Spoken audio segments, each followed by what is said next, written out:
I'm back. Unfortunately, I don't think there's a lot of good games to talk about. I'm probably gonna end up talking about a bunch of the Chinese games because they were actually good. A lot of the EU and NA games this weekend were kind of fucking ass. We're talking about Weibo Gaming FPX Game 1.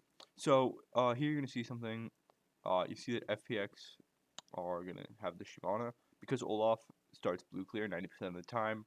Um, just because it's a lot easier, I think. Plus, you can do it makes a lot more sense for Olaf to full clear, and he likes to start blue for the mana, right? Because he likes to spam his third ability, and like the ability haste is really nice early because it gives you your cooldowns a lot quicker, so that you can heal up. Plus, like your clear is really fast anyway, so you don't really have to worry. But 0711 is gonna come in and get this early invade off, and then he's gonna steal Krugs. You'll notice again, he doesn't steal the full Krugs. He just takes the big one, and then he moves away, right? And so like he then hits this just to take out the vision, and then he's gonna steal Raptors.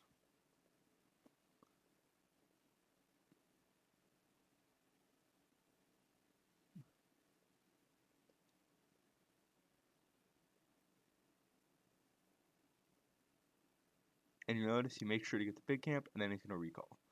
And then Olaf comes around, right? Because it's about 119, 120. His clear is getting just finished, and he finds out, boom, all of my camps have been stolen.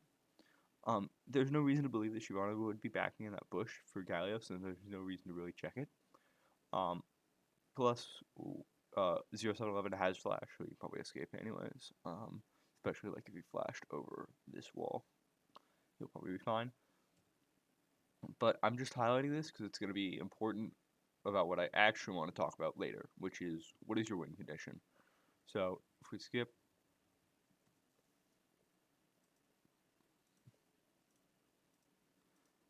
in, should be about 10 minutes in. 7:33, 8:03,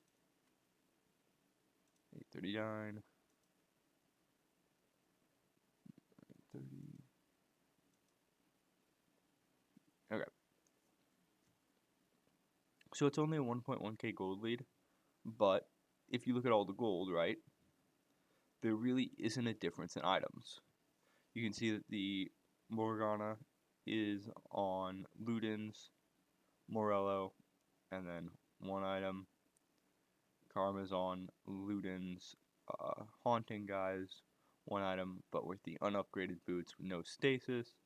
And then Morgana has upgraded boots. You look at Shyvana versus Olaf.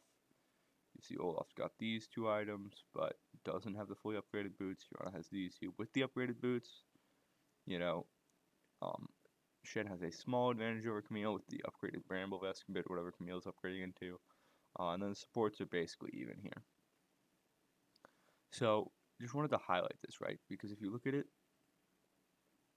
they're very close in gold and items, except for the Akali and Zed, which really just looks like because the Zed hasn't had time to back yet, right? Well, the Akali has. I bet if we look back a little bit, yeah, you can see the Akali backs here, or she's gonna back here.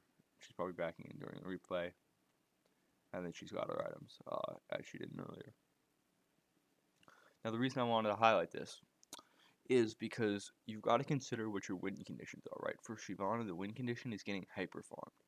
You know, she has that one kill, which gives her that like small lead, which is probably why she's ahead and has that stasis. But that one kill doesn't translate just to a kill.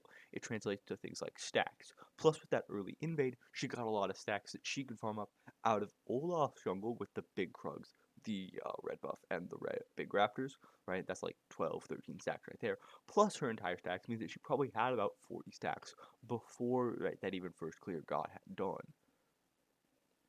I don't know if it's more than that still. It might be less or more. But she has a lot of stacks, right? More than she normally does.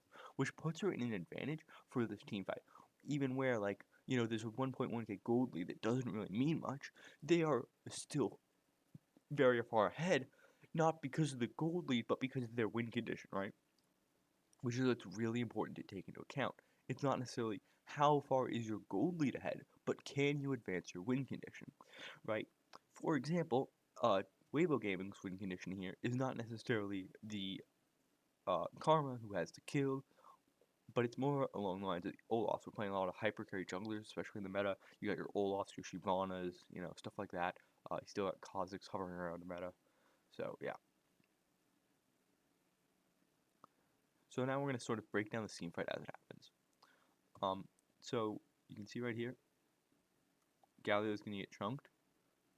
This is why Gragas is really popular. You really can't go in on him, right? Because Galio doesn't want to commit here. Galio doesn't want to commit because, like, first of all, Kali's up here versus Zed, that's fine. But Camille is on her way, and Shen has ultimate. So if they commit before Camille gets here, Shen can just ult into the fight. What has been really common is like a Shyvana will dragon ult, and then Shen will ult immediately in on top of her, right? So you get those two members going straight in, and then suddenly it's like two members on your backline with the Shen who's got that taunt, he's got the Sphere of Safety. Shen actually does a lot of damage if you build Divine Sunder like they do in China. Divine Sunder or Sunfire Aegis is like the most common first two items. So he does a lot of damage with that. And so he's able to do a lot of damage with that.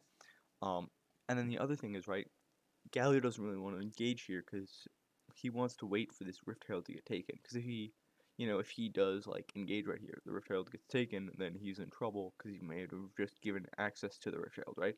Because if he engages here, FPX have access onto the Rift Herald. You can see he gets chunked there. Karma's gonna throw the shield down, and now he's gonna go in. Now that Camille is a lot closer than she was here, right? You can see that she's running through mid. And now she's just getting here, so he can safely go in without having to worry about Shen ulting and making it a 4v5.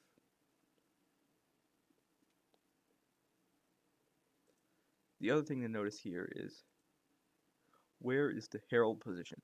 The reason this is really important is because wherever the Herald eye is, they are favored, right? Because if you have access to the back of the Herald, you can hit it for the eye, which is 1200 damage, true damage, which is more than a Smite will ever do. Smite's only clock out of 1000. So you've got to be really paying attention when you're playing jungle to where is the Herald eye, right? Because Weibo Gaming, even though they've chunked down the Herald a lot, it's actually better for the Herald to reset for them here, because it means that the Herald won't get taken by FPX.